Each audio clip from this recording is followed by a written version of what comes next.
শীতকাল মানেই বিট, গাজর, ফুলকপি, তাই তো? তাই আজকে আমি বানাচ্ছি বিট গাজর দিয়ে 3টে আইটেম। ব্রেকফাস্টের জন্য দেখাবো চিল্লা, যেটার মধ্যে স্টাফিং থাকবে বিট গাজর, খুব কম তেল দিয়ে ভেজিটেবল টিক্কা, আর আমাদের সকলের ফেভারিট ভেজিটেবল চপ। চলুন শুরু করা যাক। মিডিয়াম সাইজের 4টে আলু কুকারে দিয়ে অল্প একটু নুনও দিয়ে দিলাম, সেদ্ধ করতে বসিয়ে দেবো। এবার নিয়ে নিয়েছি, দেখুন এখানে আমি 3টে গাজর আর 2টো বিট, এটাই এর মেন আইটেম। আর দেখুন বিট ছাড়াতে গিয়ে হাত কীরকম লাল হয়ে যায়। বিট কিন্তু খুব ভালো একটা ভেজিটেবল, এটা আপনারা অবশ্যই খাবেন। এতে ভিটামিনস, মিনারেল সব কিছু থাকে, আর আয়রনও থাকে। গাজর আর বিটগুলোকে ভালো করে ধুয়েও নিলাম। এবার একটা গ্রেটার দিয়ে গাজর আর বিটটাকে আমি গ্রেট করে নেব। দেখুন এভাবে আমি গ্রেট করে নিচ্ছি। আপনাদের কাছে গ্রেটার না থাকলেও তো আপনারা ছুরি দিয়েও এটাকে একদম কুচি কুচি করে বা মিহি মিহি করে কেটে নিতে পারেন। এবার একটা ননস্টিক প্যান বসিয়ে তাতে দেখুন দিয়ে দিয়েছি 2 চামচ মৌরি, 2 চামচ গোটা ধনে, 1 চামচ গোটা গোলমরিচ, 2 চামচ জিরে, 2টো শুকনো লঙ্কা, ছোটো এলাচ, দারচিনি আর বড় এলাচ। ভেজিটেবল চপ বানানোর জন্য অবশ্যই এই মশলাটা বানিয়ে নেবেন। গ্যাসের আঁচটা মিডিয়াম টু লোতে রেখেই এই মশলাটা ভাজবেন, নাহলে কিন্তু জ্বলে যেতে পারে। দেখুন এভাবে আমি ভেজে নিচ্ছি। যেই একটু হালকা হালকা গন্ধ বেরোবে এটাকে তুলে নেবেন, দিয়ে মিক্সি জারে দিয়ে একটা ফাইন পাউডার বানিয়ে নেব।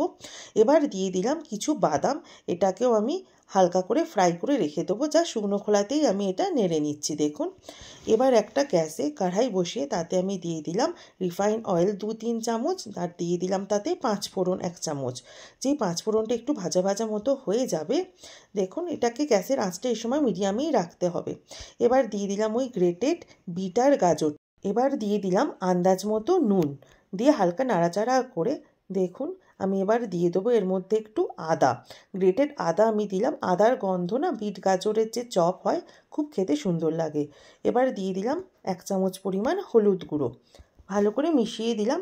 ততক্ষণে আমার আলুটাও সেদ্ধ হয়ে গেছিলো, এটারও খোলা ছাড়িয়ে এটাও আমি গ্রেট করে নিলাম। গ্রেট করে নিলে সমানভাবে আলুটা মিশে যায়। দিয়ে দিলাম 1 চামচ পরিমাণ চিনি, আর মিশিয়ে দিলাম ওই সেদ্ধ আলুটা।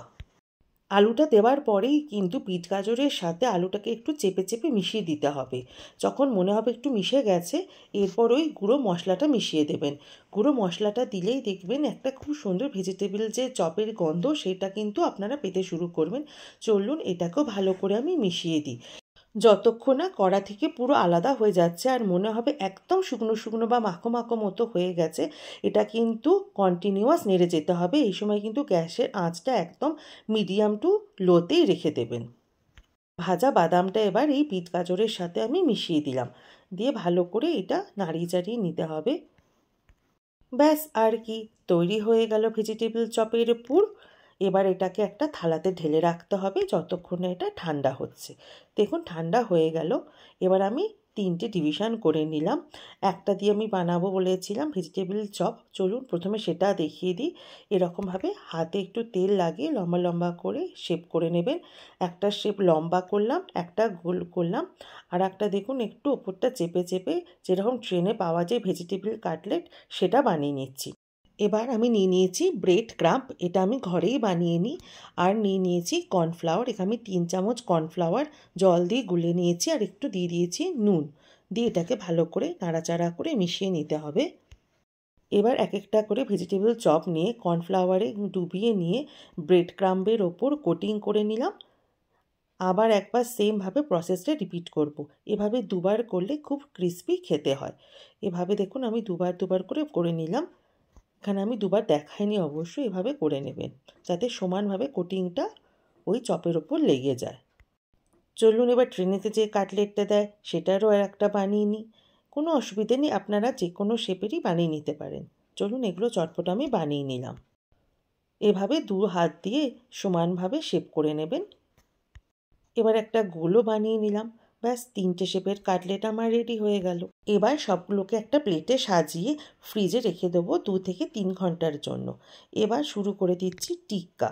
এটা খুব কম তেলে তৈরি হয়ে যায়। এবার এক একটা এরকমভাবে শেপ করে আপনারা দিয়ে দেবেন। আর অল্প আমি সর্ষের তেল দিয়ে করেছিলাম, আপনারা চাইলে রিফাইন অয়েলেও করতে পারেন। একটু চেপে চেপে দিয়ে ভেজে নেবেন, খুব ইজি কম তেলে তৈরি হয়ে যায় আর খেতেও কিন্তু দারুণ হয়। এবার ব্রেকফাস্টে করে দেখাবো চিল্লা। চিল্লা হলো মুগ ডালকে সারা রাত ভিজিয়ে রেখে দেবেন, দিয়ে মিক্সিতে জাস্ট পেস্ট করে নিয়েছি আর তার মধ্যে একটু মিশিয়ে দিয়েছি আদা কুচি আর নুন। এভাবে ধোসার মতো ঘুরিয়ে দেবেন, খুব সুন্দর খেতে হয়, খুব হাই প্রোটিন আর খুব হেলদি একটা রেসিপি। এইটা শুধুও খেতে পারেন, কিন্তু আমি এখানে যে বিট গাজরের স্টাফিং দিয়ে করে দেখাবো। প্রথমে এভাবে দেখুন এক সাইডটা আমি ভেজে নিলাম, নিয়ে উল্টে দিয়ে অপর সাইডটা ভেজে নিয়ে দিয়ে দিলাম ওই বিট গাজরের স্টাফিংটা। ঠিক যেমন করে আপনারা ধোসা বানান সেমভাবে আমি এখানে করে নিচ্ছি। তৈরি হয়ে গেল বিট গাজর স্টাফিং চিল্লা, খুবই হেলদি একটা ব্রেকফাস্ট। এবার আমি করে নিচ্ছি ভেজিটেবিল চপ। ফ্রিজ থেকে বের করে নিয়েছিলাম, নিয়ে তেলে আমি চটপট করে এগুলো ভেজে নিলাম। ব্যাস তৈরি হয়ে গেল সন্ধেবেলার জলখাবার ভেজিটেবিল চপ। তাহলে এরকমভাবে একটু বেশি করে স্টাফিং বানিয়ে তিনটে আইটেম বানিয়ে সকলকে খুশি করে দিন। আর কেমন হয়েছে অবশ্যই জানাবেন, আর আমার চ্যানেলকে সাবস্ক্রাইব করবেন। ধন্যবাদ।